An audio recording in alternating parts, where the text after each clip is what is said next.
Hi, this is Dr. Scott Young, and today we're going to do the last of our series. This is What If I Don't Believe in NESARA? It Doesn't Benefit Me. It's going to be part 4 coming right up.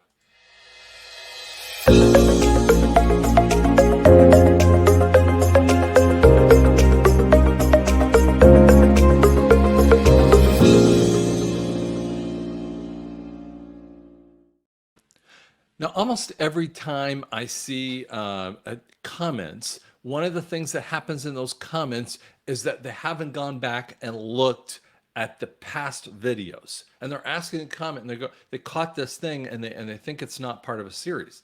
And I find it fascinating, especially in this day and age where you can stream things. For instance, I mean, I see like you watch a streaming of a particular series, and they want to tell you the backstory of it. I'm like, can we just move on? Because obviously I'm watching season 6, episode 4. I think I know what happened. Now I'm gonna recommend to you as well. If you're not sure about some of this, go back and go to the beginning of the first, second, third, and now the fourth one to see what it says.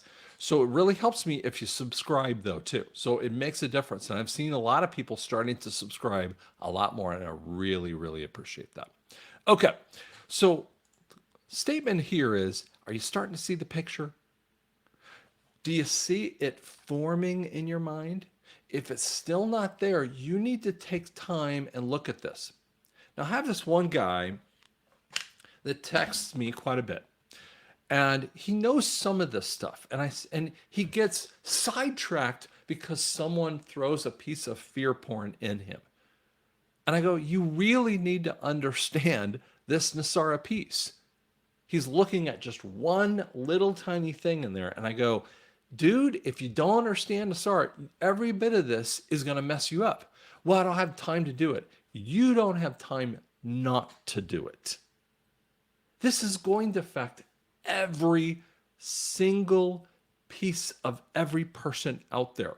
I think it's worthwhile. It's kind of like you're about to get married and they ask you to go through some premarital counseling. And frankly, some pastors or some people will say, we're requiring it. We're not going to let you kind of skate by on this way. Well, guess what? That's the same thing that we're talking about here. You need to have more information to start in this area. You need to study this kind of thing. Now, to get back in our series, and we're in section I, or the one of the interesting ones, is big tech is not going to censor us anymore. There's going to be a freedom of information. Well, how does that actually come about? There's a Senator Josh Hawley. He's with Missouri. I hope I said that right. And he actually wrote a book about more of the social media companies, and he talked about it in a very unique way. That the 230 protection, what 230 protection is basically going, okay, we get to censor something off if they're illegal. I mean, like someone's going, I'm going to kill you. Well, you can censor that off. Like, or they say they're planning a bombing of a school. Well, that's something that they have allowed to censor off. But if it's disagreeable information, they're not allowed to do that. Well, guess what? Ever since 2020, and frankly, they've been doing it for a little bit before that time frame. But 2020 is the time frame when everything went off the charts. And that kind of stuff, the easy fix is pushing them on 230. I believe we're going to see many of these social media companies, and I'm going to give you one example, is TikTok. TikTok, I got on, I got no money for it. I had millions of views, 34,000 followers, and there were over 1,000 other fakers that were on there faking me, and they still do. I got deleted, and even when I tried to add in a new account, I got deleted in 1 hour after loading some of the most milquetoast things that you could possibly imagine. I got deleted because at the time, when I just put up a video about my puppy playing at around a bed. I mean, like, it was just a puppy playing. Now, obviously, it wasn't just about that, but it was kind of ironic how stupid it was. One of the things you're going to see is a flush of the internet with this, and this is a fascinating point. There is a group called Truth Stream Media that a husband and wife do this really gorgeous set of videos. And one of the major videos, I had troubles finding it later, but it's about a year and a half ago.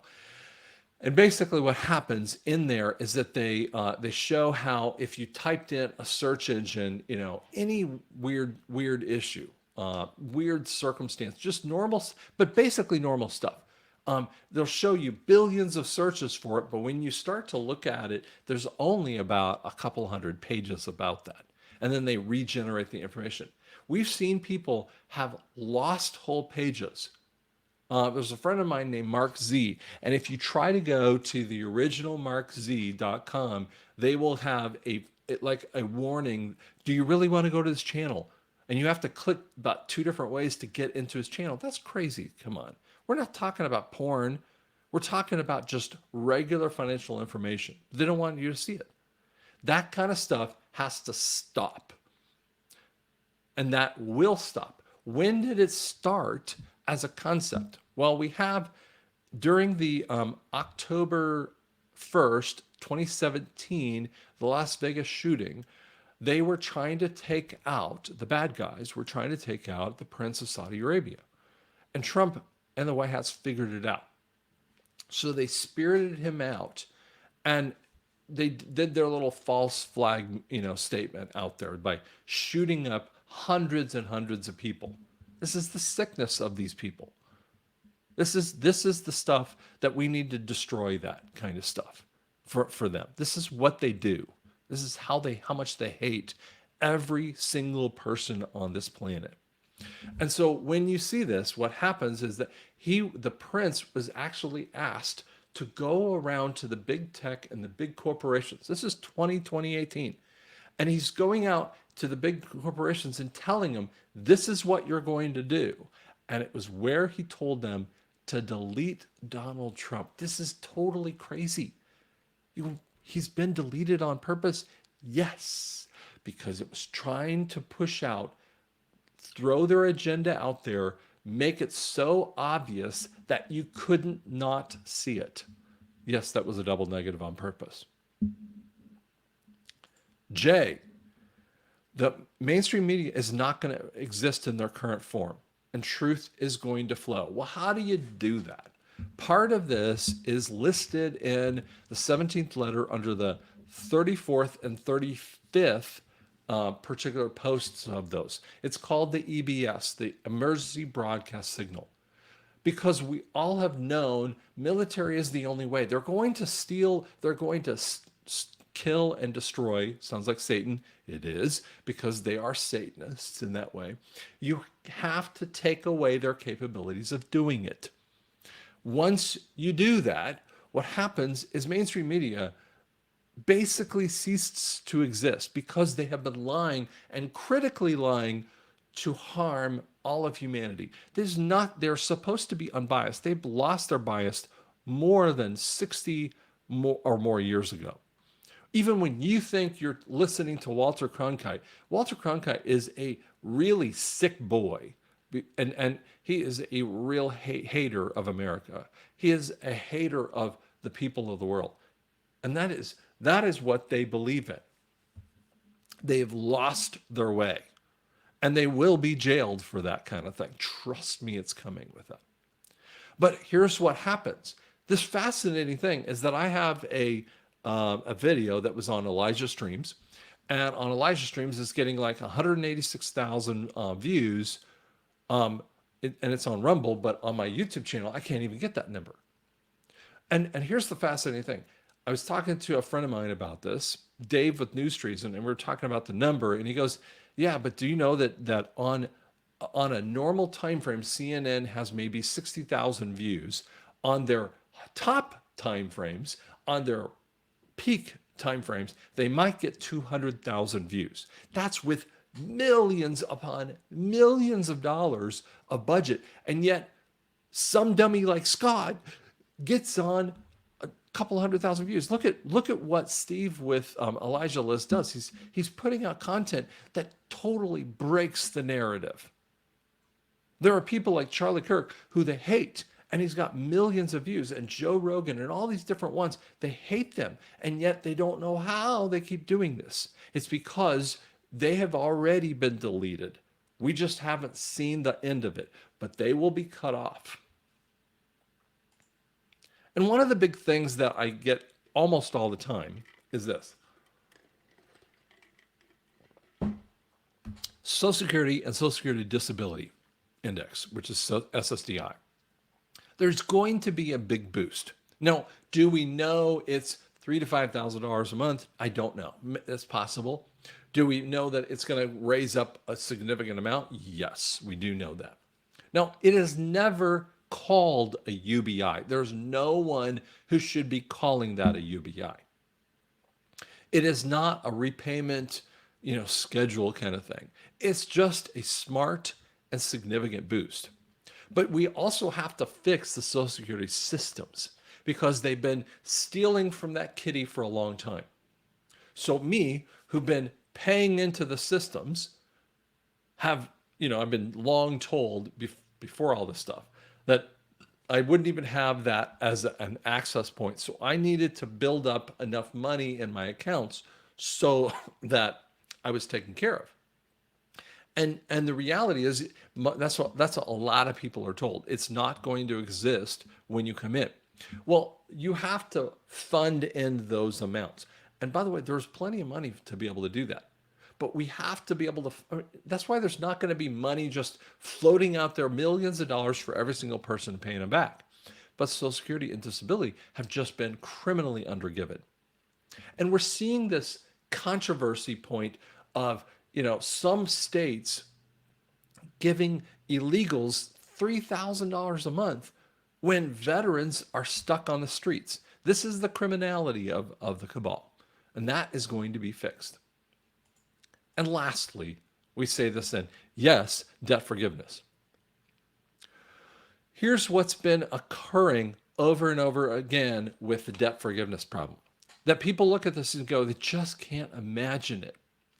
And I know some of you go, yeah, but I have no debt. Why should they get it versus me? And I go, would you stop with the fairness conversation? We even talked about that in the very, very beginning because you struggled with fairness points.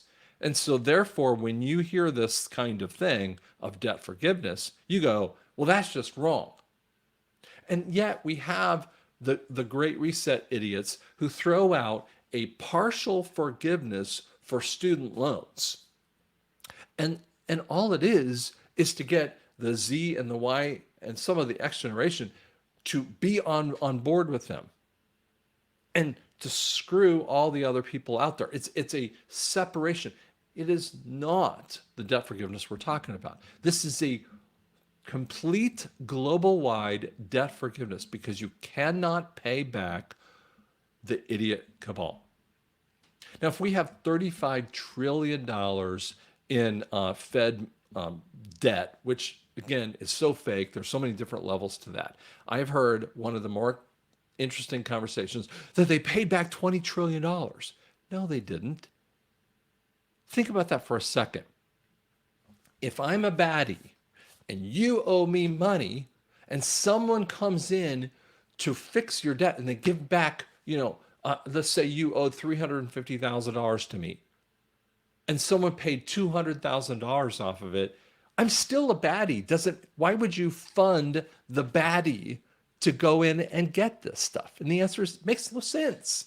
Why would you give them $20 trillion to go away? And the answer is, we don't have to do that. When you have an illegal contract, which we've shown over and over again, they sign contracts without signing a contract. They have proxy signatures, which is called title companies. When you go and buy a car, you have a proxy person, like the car dealer is signing it.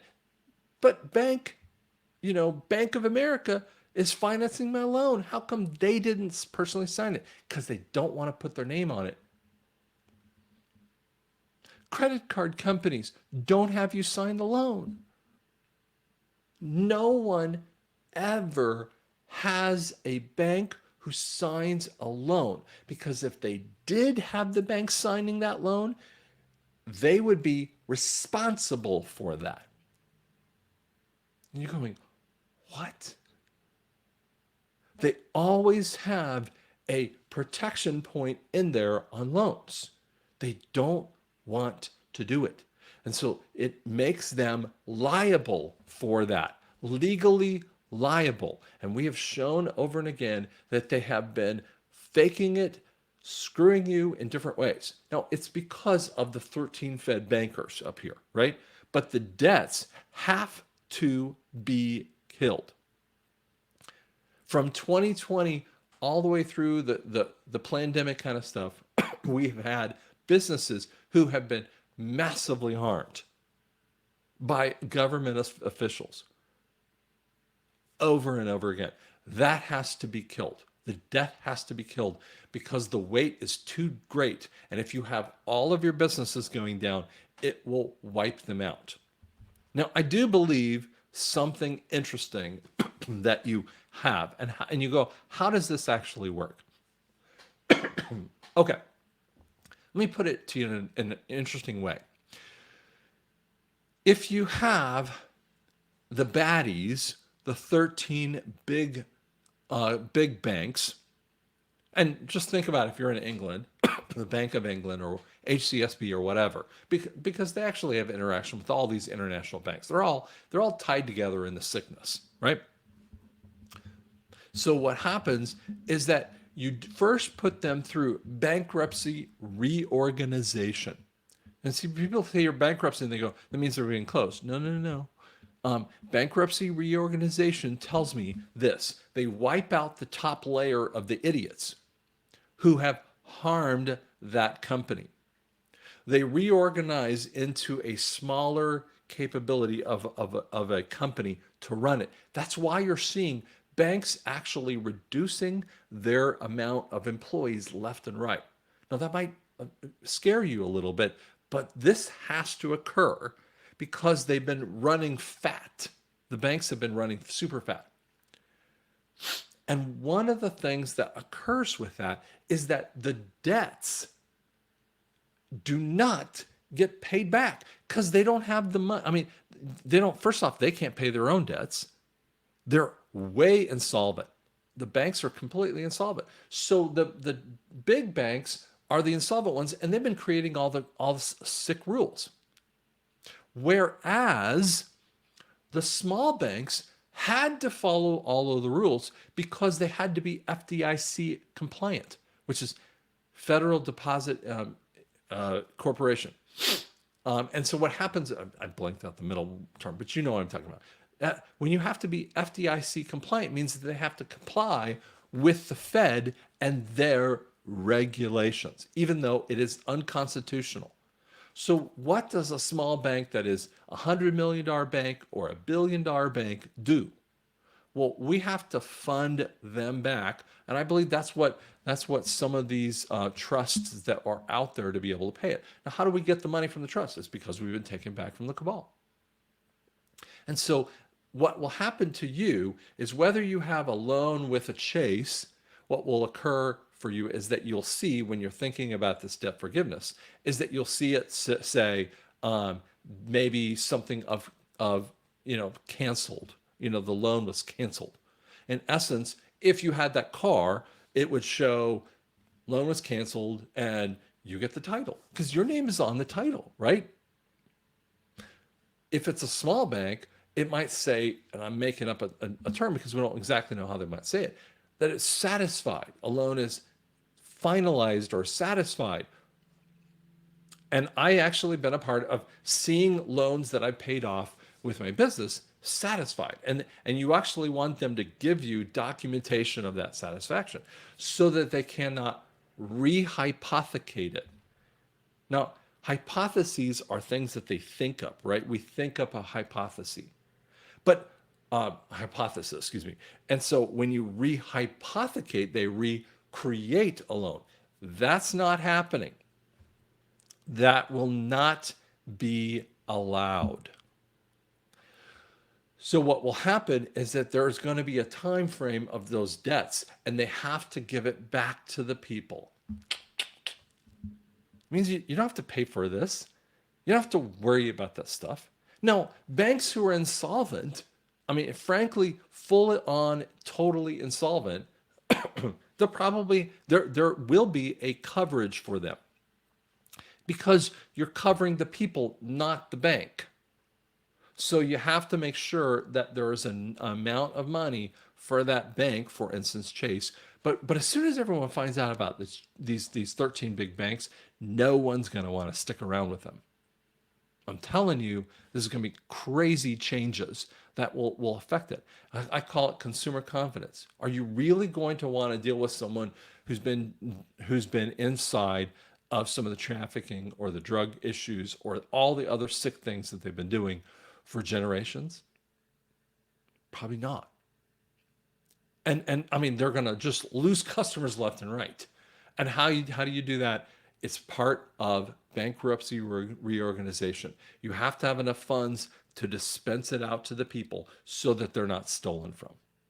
It's part of the system, and I know it's fantastical for you to look at, but it is the case, and it's already occurring as we go on. Hope this helps you out. Hope it gave you some calmness that you have, because that's what it is. I try to speak with this thing called, there's an interesting verse in the Bible that says, and I want to say it's in Ephesians, or excuse me, in Philippians, but it says, the peace that passes all understanding will guard your hearts and mind. Peace is called serenity. This is the word in sign language, peace.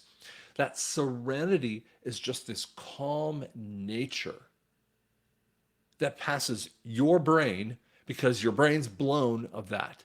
That is such a fascinating word. It calms your heart and your mind. And when you have that calm here, what will happen is that you can interact with that calm. Things that mess with your calm, you need to run from those. Flick them off the table.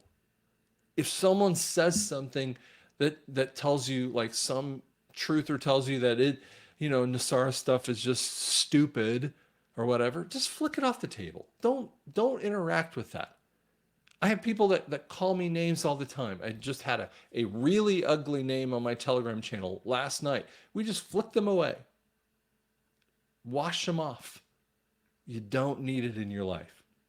And that's what I'm actually praying for you right this second. My words are a prayer for you all day and all night.